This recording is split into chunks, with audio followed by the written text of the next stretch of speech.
वैसे तो हम भी बिना कारण बहुतों का अपमान करते हैं। हमारा अपना अपमान भी बहुत बार होता है। संसार का सारा व्यवहार एक दूसरे का अपमान करने पर टिका है। जैसे पति अपनी पत्नी का अपमान करता है, पिता अपनी संतानों का अपमान करता है, नौकरी देने वाला अपने नौकर का अपमान करता है, अर्थात जो भी बलवान है वह कमजोर आदमी का अपमान करता है। यदि हम शक्तिशाली है तो अपमान के बदले में लड़ाई करते हैं, और यदि लड़ने की शक्ति नहीं है तो हम अपमान को सह लेते हैं, स्वयं को निर्बल और असहाय मान लेते हैं। हमें छोटे होने का एहसास होता है। ऐसा प्रतीत होता है जैसे हमारी आत्मा कुचल दी गई हो, हमारे आत्मविश्वास का नाश हो गया हो। अपमान होने के कारण हमें अत्याचार सहने की आदत सी पड़ जाती है। किंतु कोई किसी का अपमान क्यों करता है? और जब व्यक्ति को अपने ऊपर विश्वास नहीं होता है तो वो शराब और जुए जैसे व्यसनों में सुख ढूंढता है, मन से रोगी बन जाता है। आखिर किसी भी मनुष्य की ऐसी दुर्गति क्यों हो जाती है?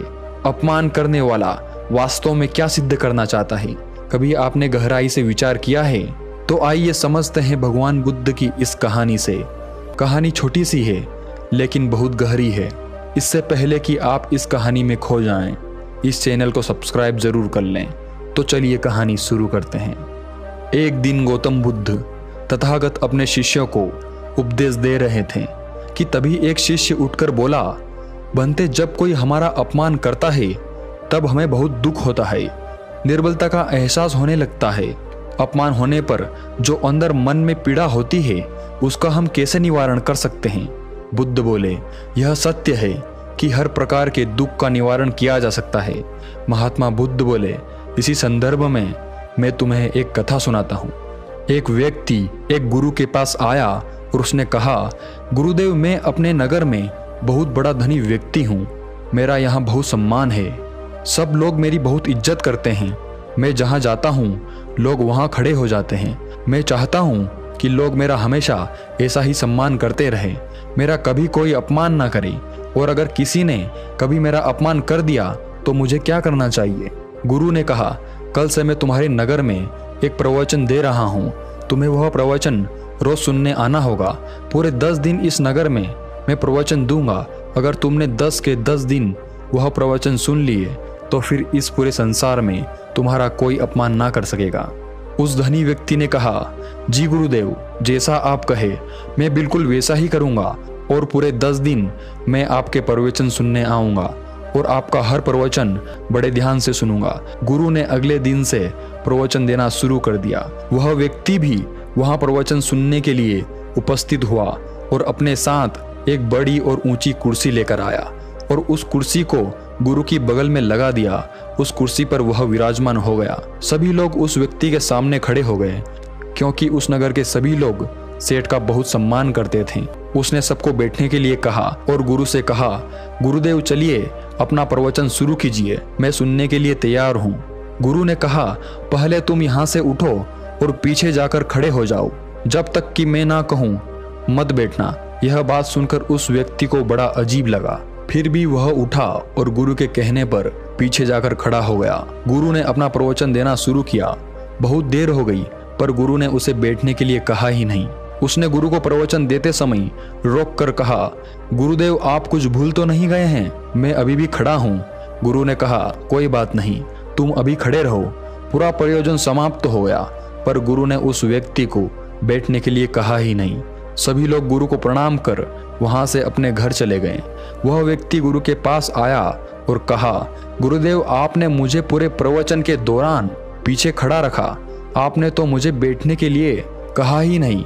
गुरु ने उस धनी सेठ की बात को अनसुनी कर कहा, कोई बात नहीं, अब तुम जा सकते हो। गुरु के कहने पर वह अपने घर चला गया। वह धनी सेठ फिर से अगले दिन गुरु के प्रवचन में आया और अपनी उस ऊंची कुर्सी पर बैठ गया और गुरु से कहा, गुरुदेव कल का प्रवचन बहुत ही बढ़िया था, मुझे बहुत पसंद आया था, आप आज का प्रवचन शुरू करें। गुरु ने कहा, बिल्कुल आज का प्रवचन मैं शुरू करूंगा, पर इससे पहले तुम वहां पीछे जाकर खड़े हो जाओ और जब तक मैं न कहूं तब तक मत बैठना। उस व्यक्ति को बहुत अजीब लगा, इतने सारे लोगों के सामने जो लोग उसका इतना सम्मान करते हैं कि उसके आते ही खड़े हो जाते हैं। वह सब लोग बैठे रहें और मैं वहां पीछे खड़ा रहूं, फिर भी वह पीछे जाकर खड़ा हो गया। गुरु ने इस बार भी उसे बैठने के लिए नहीं कहा। पूरा प्रवचन समाप्त हो गया। अब वह व्यक्ति बहुत परेशान था। उसे समझ नहीं आ रहा था कि गुरु उसके साथ ऐसा क्यों कर रहे हैं, वह उसे बैठने क्यों नहीं दे रहे। जब वह रास्ते पर चलता तो उसे लगता कि सभी लोग उसे देख रहे हैं, उसका मजाक उड़ा रहे हैं। उसके मन को बहुत ठेस लग रही थी। आखिरकार तीसरे दिन उसने निश्चय किया कि मैं आज बैठ कर ही रहूंगा, चाहे गुरु कुछ भी कहे। आखिरकार मेरा भी तो कोई सम्मान है। मैं इस नगर का सबसे बड़ा धनी और सम्मानित व्यक्ति हूँ। तीसरे दिन वह फिर से गुरु के प्रवचन में पहुंचा और अपनी ऊंची और बड़ी कुर्सी पर बैठ गया। गुरु कुछ कहते हैं इससे पहले ही वह बोला, गुरुदेव, मैं यहाँ एक सम्मानित धनी व्यक्ति हूँ, आज मैं पीछे खड़ा नहीं रहूंगा। गुरु ने कहा, कोई बात नहीं, तुम यहीं बैठो। यह सुनकर वह व्यक्ति बहुत खुश हुआ। अचानक गुरुदेव वहां से उठ गए और पीछे जाकर बैठ गए जहां धनी व्यक्ति खड़ा रहता था। फिर क्या था, पांडाल में बैठे सभी लोगों ने उनकी ओर ही मुंह कर लिया और वह व्यक्ति पीछे कुर्सी पर ही बैठा रह गया। यह देखकर वह व्यक्ति क्रोध में तपने लगा। वह वहां से उठकर चला गया और गुरु से बदला लेने के बारे में सोचने लगा। उसने एक तरकीब सोची। वह दूसरे गुरु को उस नगर में लेकर आया और उस नगर में उस गुरु के बारे में प्रचार करवाया और यह भी कहा, जो भी इस गुरु के प्रवचन सुनने आएगा उसे एक सोने का सिक्का मिलेगा। उस दूसरे गुरु के प्रवचन शुरू हो गए। वह धनी व्यक्ति यहाँ भी गुरु की बगल में एक ऊंची और बड़ी कुर्सी पर बैठ गया।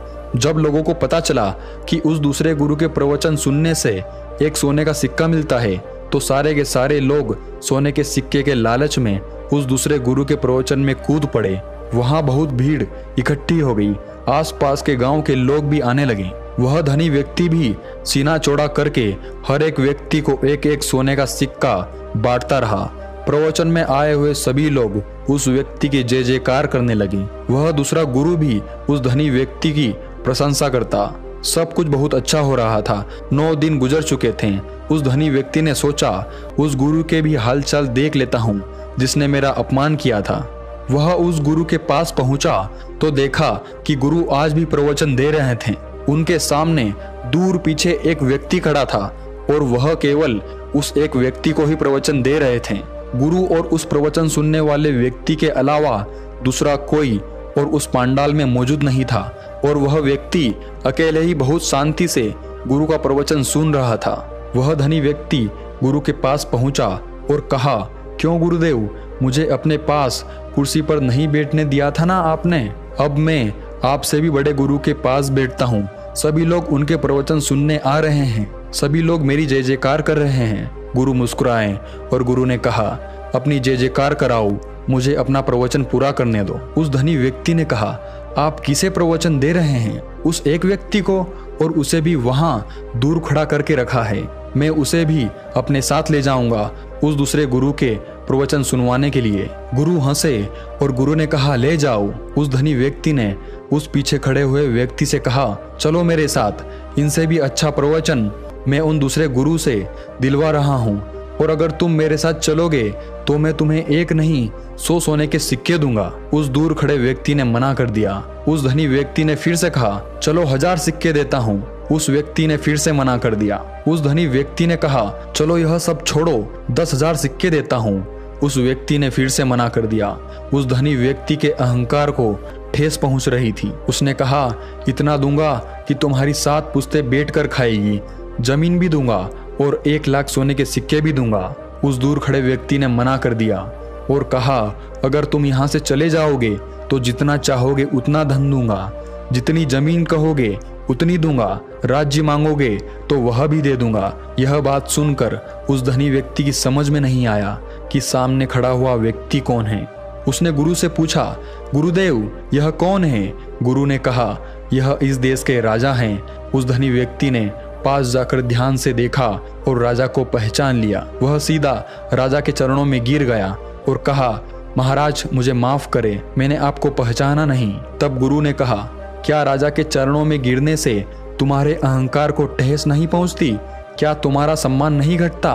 उस धनी व्यक्ति ने कुछ नहीं कहा। तब गुरु ने कहा, सुनो, जब तुम आए थे उसी दिन यह राजा भी मेरे पास आए थे।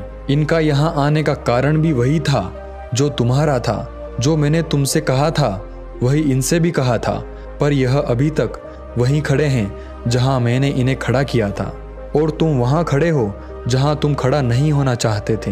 तुम्हें तो अपने प्रश्न का उत्तर चाहिए था, और तुम किस खेल में लग गए। धनी व्यक्ति हाथ जोड़े चुपचाप